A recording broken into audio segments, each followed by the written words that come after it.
Je voudrais vous parler de votre saison. Nous sommes toujours dans la série « Lève-toi et brille ». Mais l'une des choses qu'il nous faut pour pouvoir briller,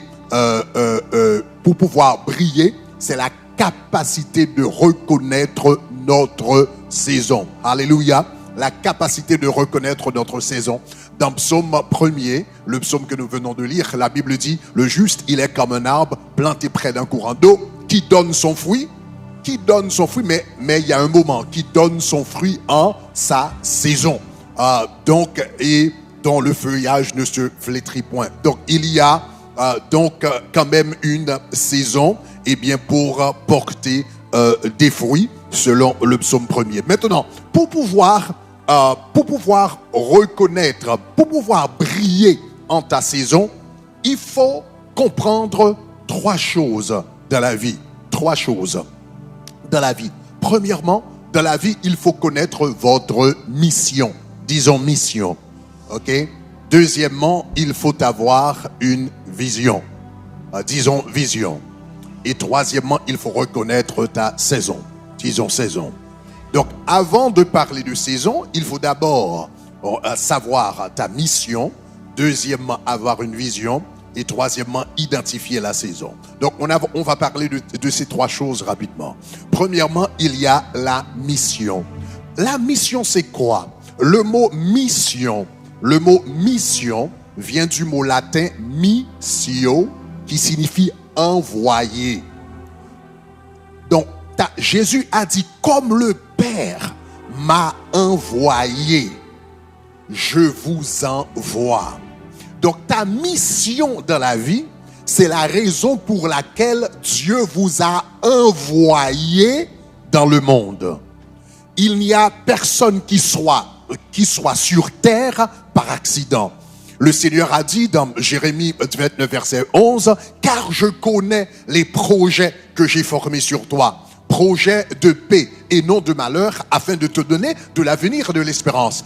Car je connais les projets. » Donc cela veut dire, les projets que Dieu a formés pour moi, ce n'est pas les mêmes pour Jean-Raymond, ce n'est pas les mêmes pour toi, ce n'est pas les mêmes pour l'autre. Donc ce ne sont pas les mêmes. Donc cela veut dire, nous avons tous des projets. Dieu a des projets particuliers pour chacun d'entre nous.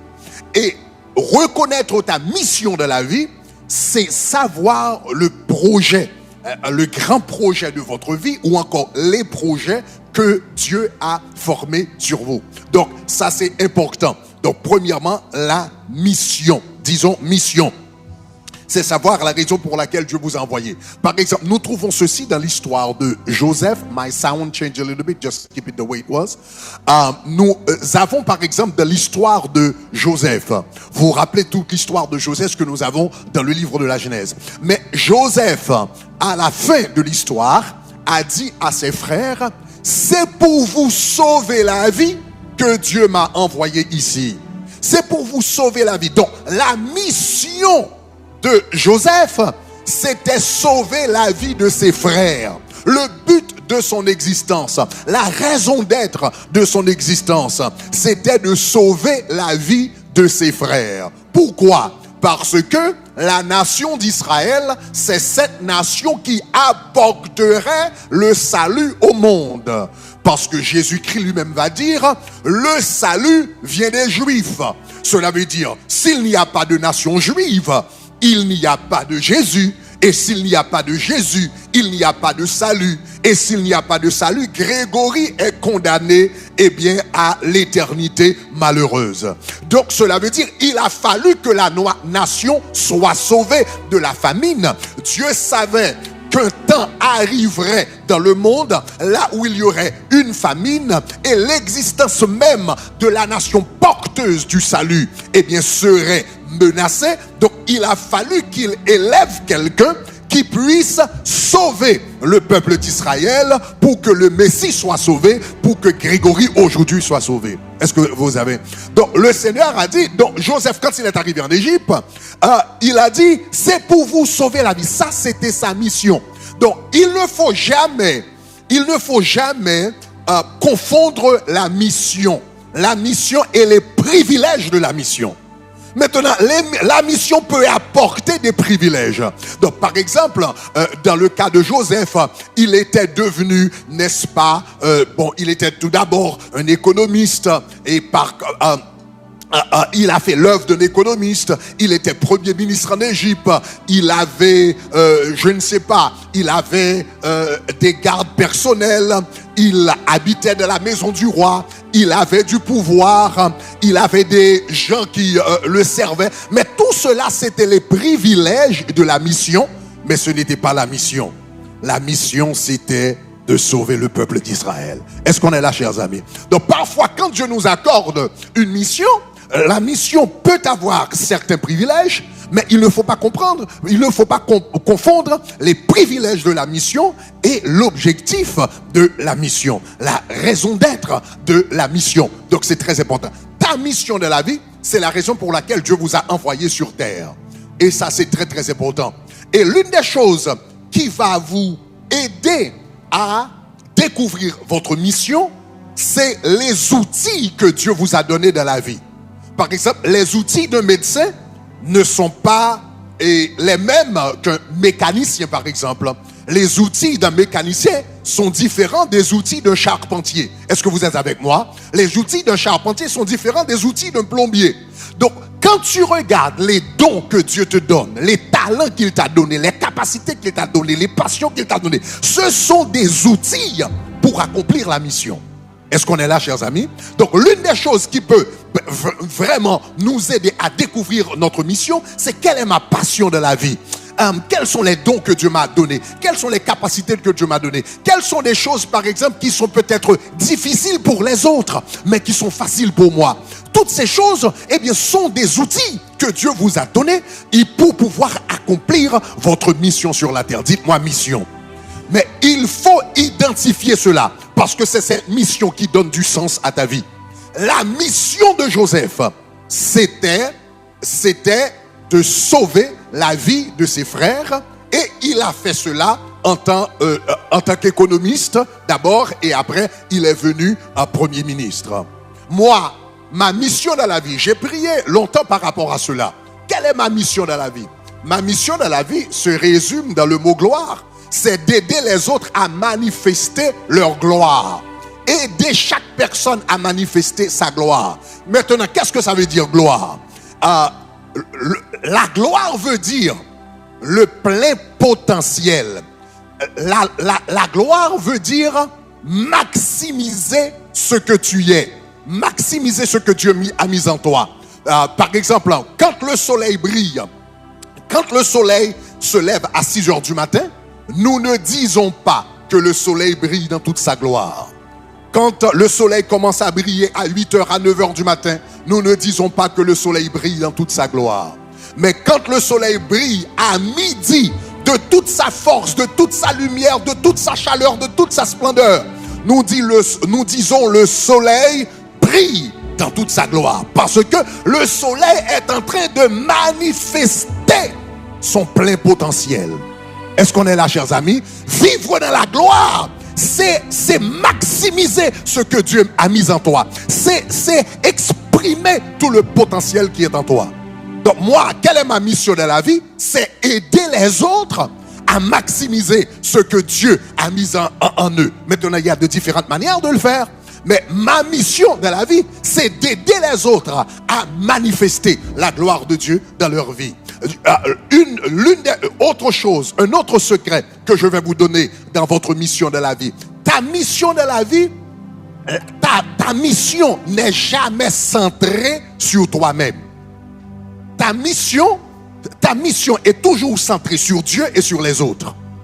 Si tu as une vie seulement centrée sur toi-même, tu as raté ta mission. Parce que dans tout l'univers, tout ce que Dieu a créé, Dieu les a créés pour qu'ils puissent servir aux autres. Par exemple, regardons, le soleil a été créé, n'est-ce pas? Eh bien, pour servir la terre et pour servir les autres planètes. Le soleil ne brille pas pour lui-même. Le soleil brille pour que la terre puisse avoir une lumière. La lune ne brille pas pour elle-même. Le soleil brille pour gouverner le jour. La nuit la lune brille pour gouverner la nuit. Est-ce qu'on est là, chers amis? Les arbres ont été créés pour servir de nourriture aux hommes et aux animaux. Les rivières ont été créées pour pouvoir donner de l'eau aux animaux, à la nature et aux plantes. Donc, généralement, ta mission de la vie va être toujours pour servir Dieu et pour servir quelqu'un d'autre. Tu aimeras le Seigneur de tout ton cœur, de toute ta force, de toute ton âme et de toute ta pensée, et tu aimeras ton prochain comme toi-même. Cette loi est inscrite dans la nature, est inscrite dans l'univers. Donc, ta mission, tu ne peux pas dire ma mission de la vie, c'est de payer mon loyer. Ma mission de la vie, c'est d'avoir un bon boulot. Ma mission de la vie, c'est d'avoir une grande maison. Là, ce sont les privilèges de la mission. Mais la mission, qu'est-ce que tu vas faire? Quel sera ton héritage? What will be your legacy? Quand tu ne seras plus ici dans le monde, quand Dieu t'appellera à la gloire, qu'est-ce qu'on dira de toi? Est-ce qu'on dira il a une belle maison? Qu'importe, les gens s'en foutent. Est-ce que ça va? Peu importe, il avait une belle voiture. Mais ça veut dire quoi? Donc, qu'est-ce que, après que tu auras quitté le monde, quel sera ton héritage? Qu'est-ce que les gens diront de toi? Quelle est la façon dont tu as marqué ta famille? Tu as marqué ton environnement? Tu as marqué ta nation? Tu as marqué le monde? Comment as-tu servi Dieu et as-tu servi les autres? Comment as-tu pu rendre le monde une meilleure place pour l'humanité et pour les générations à venir? Est-ce qu'on est là, chers amis? Donc ta mission de la vie, c'est toujours d'impacter la vie des autres pour la gloire de Dieu. Est-ce qu'on est là? La mission, c'est toujours d'impacter la vie des autres d'une manière ou d'une autre pour la gloire de Dieu. Joseph a sauvé Israël pour la gloire de Dieu. Mon but dans la vie, c'est de vous aider à être ce que Dieu vous a appelé à être pour la gloire de Dieu. Est-ce que vous êtes avec moi? C'est toujours impacter la vie des autres pour la gloire de Dieu. Ça, c'est la mission. La deuxième chose qu'il faut savoir pour pouvoir bien identifier votre saison, c'est votre vision. Disons vision. Chaque personne doit avoir une vision personnelle. Dans le mot mission vient de missio en latin qui signifie envoyer, mais vision vient de visio qui signifie voir. Maintenant, quand Dieu te donne une mission, Dieu va te donner également, avec le temps, il va te donner la vision. Joseph avait une mission. La mission, c'était quoi? C'est de sauver le peuple d'Israël de la famine, n'est-ce pas?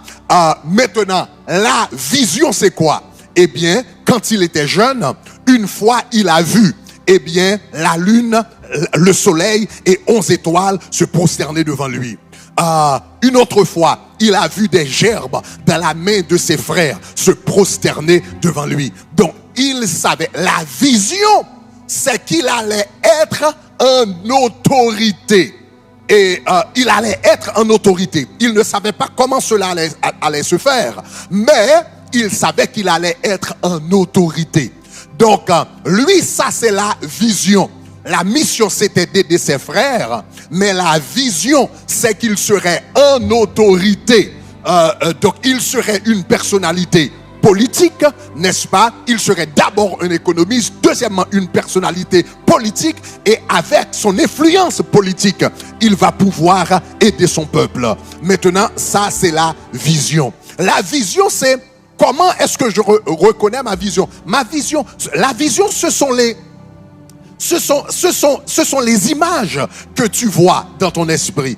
Quand tu te regardes, quand tu t'imagines 5 ans d'aujourd'hui, 5 ans dans l'avenir, 10 ans dans l'avenir, 15 ans dans l'avenir, comment est-ce que tu te vois? Comment est-ce que tu vas glorifier Dieu? Donc, Joseph était appelé à aider ses frères. Il l'a fait en tant qu'économiste. D'abord en tant qu'économiste, n'est-ce pas? Donc il va, quand il va avoir la famine dans le monde, il allait élaborer un plan économique, qui sauverait Égypte de la famine et non seulement Égypte et les contrées avoisinantes de la famine. Donc il avait cette intelligence en économie et sa capacité technique en tant qu'économiste, eh bien, va ouvrir les portes pour qu'il soit devenu premier ministre. Donc ça, la vision c'était d'aider le peuple. La mission, c'était d'aider son peuple, mais la vision, c'était devenir un homme politique haut gradé. Mais il y a d'autres personnes en Israël qui ont également aidé le peuple d'Israël, préservé le peuple d'Israël, mais qui l'ont fait d'autres manières. Par exemple, David aussi a préservé le peuple d'Israël, mais il l'a fait en tuant Goliath. Est-ce que ça va? Samson l'a fait d'une autre manière. Esther également a fait son travail, mais elle l'a fait d'une autre manière. Nous pouvons avoir les mêmes missions, mais pas nécessairement les mêmes visions. Est-ce qu'on est là? Selon les outils que Dieu t'a donnés, tu vas avoir, n'est-ce pas, une vision différente. Joseph, lui, Dieu lui avait donné la capacité d'interpréter les rêves et les capacités de bien gérer. Quand il était dans la maison de son père, il gérait les choses. Donc il avait une capacité en administration. Parce que quand il était à la maison, son père avait l'habitude donc de lui dire « Va voir comment vont tes frères et retourne avec des rapports. » Donc pendant qu'il était dans la maison de son père, il supervisait ses frères. Lorsqu'il était dans la maison d'Aaron, dans la maison de Pharaon, il administrait la maison. Lorsqu'il était dans la prison, il administrait la prison. Donc Dieu lui avait donné certaines capacités, une capacité prophétique pour interpréter les rêves et également la capacité d'administration. Donc il a commencé à administrer la maison de son père, après quoi il a administré la maison de Pharaon, après quoi il a administré la prison et finalement il a administré la maison du Pharaon, n'est-ce pas? La maison de Potiphar d'abord, la maison du Pharaon et finalement il a administré toute l'Égypte et à certains égards le monde parce que l'Égypte était la grande puissance dans ce monde. Donc avec l'outil, son outil, c'était la capacité d'interpréter les rêves et l'administration, eh bien, qui lui donnait donc une compréhension extraordinaire de l'économie. Donc, ta vision de la vie, quelle est ta vision de la vie? Donc, moi, ma vision, c'est d'aider les autres à manifester leur plein potentiel, d'aider les autres à manifester leur gloire, car nous portons tous la gloire de Dieu. Donc, ma responsabilité, c'est de t'aider à extérioriser cette gloire, extérioriser le potentiel que Dieu a mis en toi. Maintenant, comment est-ce que je le fais? Je le fais à travers la prédication de la parole de Dieu, je le fais à travers l'enseignement, je le fais à travers les livres, n'est-ce pas, que j'écris, je le fais à travers, n'est-ce pas, ce que j'ai sur Internet, etc. Je le fais à travers les institutions que Dieu me donne la capacité de bâtir. Donc, vous avez une mission, vous devriez savoir, la vision c'est comment est-ce que tu vas le faire. Est-ce que tu vas le faire, Médine aide les autres également à atteindre leur potentiel, mais elle fait cela en chantant. Donc cela veut dire, vous pouvez venir ici découragé et tu n'as plus envie de continuer avec la vie et tu vas avoir, n'est-ce pas, un moment d'adoration. Il y a un chant, il va avoir une parole dans ce chant, eh bien, qui t'encouragera, eh bien, à sortir et à continuer à te battre et à continuer dans la vie. C'est sa façon d'accomplir sa mission dans la vie. Est-ce qu'on est là, chers amis? Donc, dans la vie, il y a ta mission, c'est ce que Dieu t'a appelé à faire. Il y a ta vision, c'est comment est-ce que tu vas le faire. En tant que pasteur, en tant qu'économiste, en tant qu'écrivain, en tant que couturier, ou en tant que tailleur, etc. Mais comment est-ce que tu vas le faire? Ça, c'est ta vision. Et finalement, il y a la saison. La saison. La mission répond. La mission répond à quoi? La vision répond à comment? Et maintenant, la saison répond à la question quand? Qui donne son fruit en sa saison. Joseph avait une mission, n'est-ce pas? C'était de préserver le peuple d'Israël. il avait une vision, eh bien, il deviendrait un homme en autorité, une autorité politique, et il utiliserait ce pouvoir pour aider le peuple. Mais il y a le quand, il y a le moment. Quand il était dans la maison de son père, ce n'était pas le moment. Il avait tous les privilèges de son père, mais il n'avait pas la maturité spirituelle pour gérer ce genre de pouvoir. Quand c'était dans la maison de son père, ce n'était pas le temps. Quand il était dans la maison de Potiphar, ce n'était pas le temps. Quand il était dans la prison, ce n'était pas le temps. Mais le moment est venu quand on a parlé Pharaon de Joseph, et Pharaon a dit, amène-moi cet homme. Amène-moi cet homme. En ce moment, la nouvelle saison de sa vie a commencé. C'était le moment de manifester tous les potentiels que Dieu avait mis en lui. Tout ce que Dieu avait mis en lui, et Dieu avait travaillé, et Dieu avait cultivé, et Dieu avait développé pendant des années. Quand Pharaon a dit, amène-moi cet homme, le moment était venu maintenant de manifester les grâces, de manifester les faveurs, de manifester les potentiels, de manifester sa capacité d'administration, de manifester sa capacité d'interpréter les rêves, de manifester la maturité spirituelle qu'il a prise à travers la prison, qu'il a prise à travers la maison de Pharaon, etc. Le moment était venu. Donc parfois dans la vie, tu peux avoir la mission, tu es en train d'accomplir ta mission, tu as une bonne vision, tu es en train, n'est-ce pas, de matérialiser la vision que Dieu t'a donnée, mais en même temps, la saison n'est pas encore arrivée. Donc tu travailles dans la mission, tu travailles dans la vision, mais tu n'as pas vraiment de visibilité. Le monde ne te voit pas vraiment. L'impact auquel tu aspire ne se manifeste pas encore. Donc là, parce que la saison n'est pas encore arrivée, parce que la Bible dit qu'il donne son fruit en sa saison. Est-ce qu'on est là avec moi, chers amis? Est-ce qu'on est ensemble? Qui donne son fruit en sa saison. Donc parfois, tu peux travailler, mais tu ne vois pas de résultat. Pourquoi? Parce que la saison n'est pas encore arrivée. Maintenant, qu'est-ce que tu fais? Qu'est-ce que tu fais quand ta saison n'est pas encore là? Qu'est-ce que tu fais quand ta saison n'est pas encore là? Tu te prépares à ta saison. Quand tu travailles, la saison n'est pas encore là. Non, donc tu travailles, mais il n'y a pas de résultat. Tu bosses, mais il n'y a pas d'impact. Non, tu commences tu continues à travailler et tu continues à te préparer. Quand ton saison n'est pas là, tu te prépares pour ta saison. Parce que quand ta saison arrivera, tu n'auras pas le temps de te préparer. Donc tu te prépares quand ce n'est pas ta saison.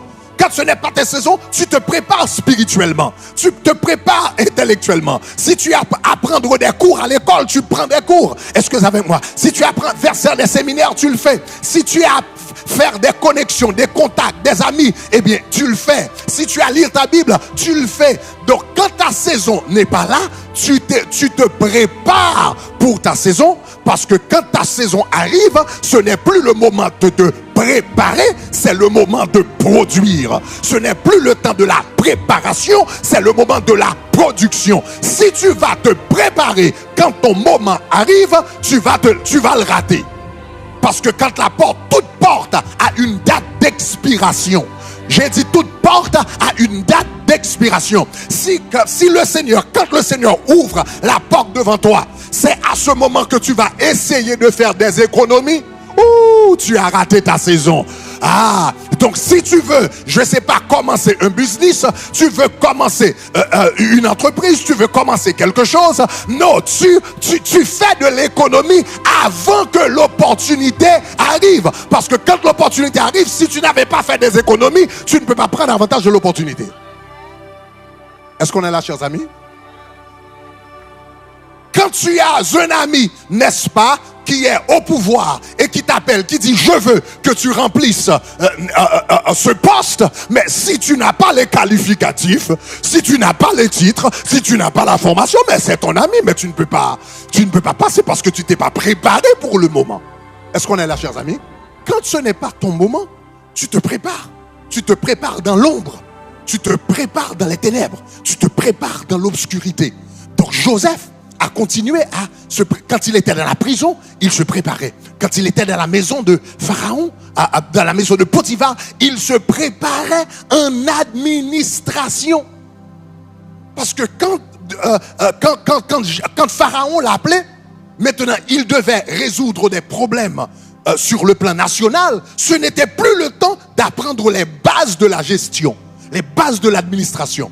Mais il s'était préparé d'abord. Et quand le moment était venu pour lui de briller, oh, l'homme a brillé parce qu'il était déjà préparé. Regarde ton voisin, dis-lui, prépare pour ta saison. Prépare-toi pour ta saison. Et maintenant, chers amis, maintenant, tu te prépares dans l'ombre, tu te prépares dans l'obscurité, et la saison va arriver. Donc, l'agriculteur, n'est-ce pas, quand ce n'est pas la saison des fruits, quand ce n'est pas la saison des mangues, qu'est-ce que l'agriculteur fait? Non, mais il se prépare, il se lève le matin, n'est-ce pas? Il sème. Est-ce qu'on est là, chers amis? Il prépare le terrain. Ce n'est pas la saison. Qu'est-ce qu'il fait? Il prépare le terrain pendant que ce n'est pas la saison. Il prépare et il se prépare. Il prépare le terrain et il se prépare pour la saison des mangues plus tard. Donc, quand ce n'est pas ta saison, tu te prépares. Et quand c'est ta saison, qu'est-ce que tu fais? Quand c'est ta saison, tu fonces. Tu fonces. Tu accélères.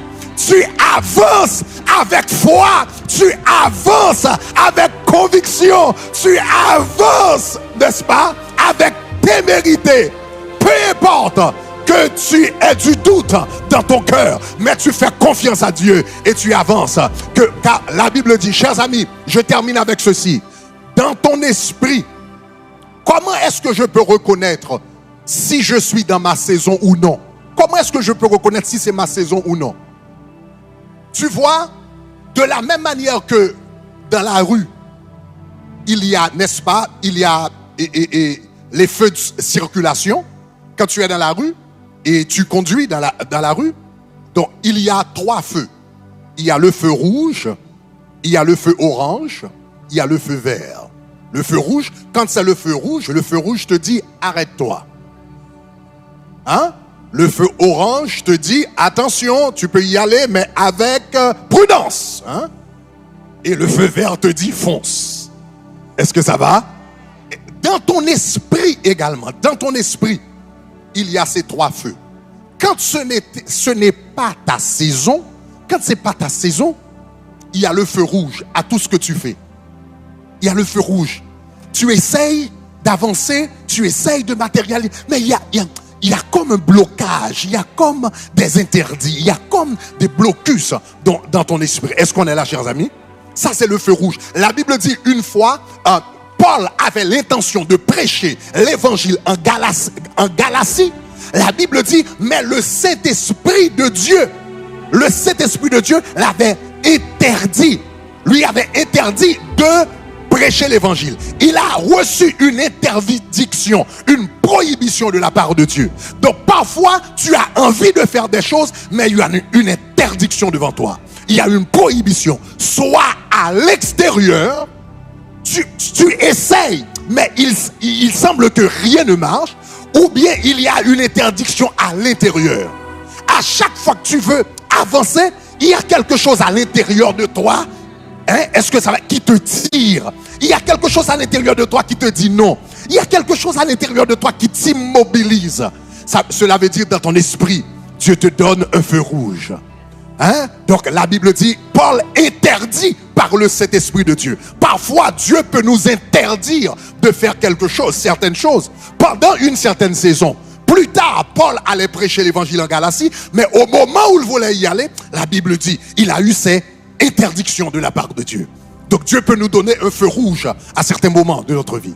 Maintenant, il y a parfois, Dieu peut nous donner un feu orange.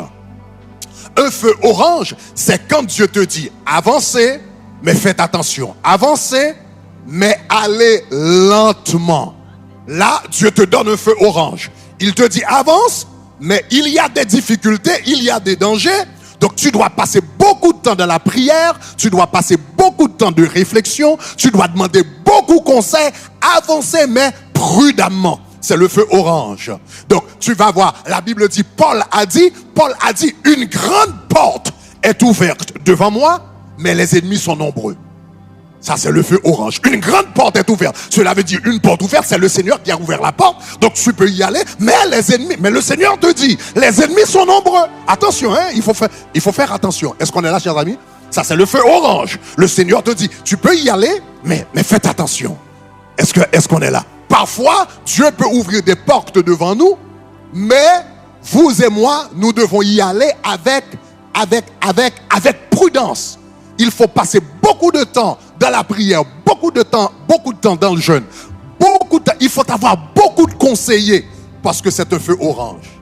Et parfois, le Seigneur nous donne un feu vert. Un feu vert, c'est quoi? La Bible dit, là où il y a l'esprit, il y a la liberté. Là où il y a l'esprit, il y a la liberté. Quand le Saint-Esprit de Dieu est là et il te dit tu es libre, c'est comme le Saint-Esprit te met sur l'autoroute 95 et il n'y a personne devant toi. Et le Saint-Esprit te dit tu as la liberté. Cela veut dire fonce, cela veut dire avance, cela veut dire maximiser les opportunités que Dieu te donne, les occasions que Dieu te donne. Il t'a préparé pour cela. Il t'a préparé pendant des années. Il t'a préparé pendant des décennies. Il t'a préparé pendant des mois. Il t'a préparé dans la maison de Potiphar. Il t'a préparé dans la maison de la prison. Il t'a préparé dans la maison de ton père. Et le moment est venu maintenant. C'est le moment de prier au nom de Jésus. Alléluia. Lève-toi, nous allons prier. Car il y a certains d'entre vous, vous avez souffert pendant des années, vous avez souffert pendant des mois, vous avez souffert pendant des saisons, vous avez souffert pendant des décennies, et le Saint-Esprit de Dieu te dit, eh bien que ton moment est arrivé, ton heure est arrivée, c'est le moment de prier, c'est le moment de manifester, eh bien la grâce que j'ai mise en toi, c'est le moment de manifester les potentiels que j'ai mis en toi, c'est le moment de manifester les dons que j'ai mis en toi, c'est le moment de manifester la maturité spirituelle que j'ai mis en toi. C'est le moment de manifester les capacités techniques, les capacités intellectuelles. Au nom de Jésus. Au nom de Jésus.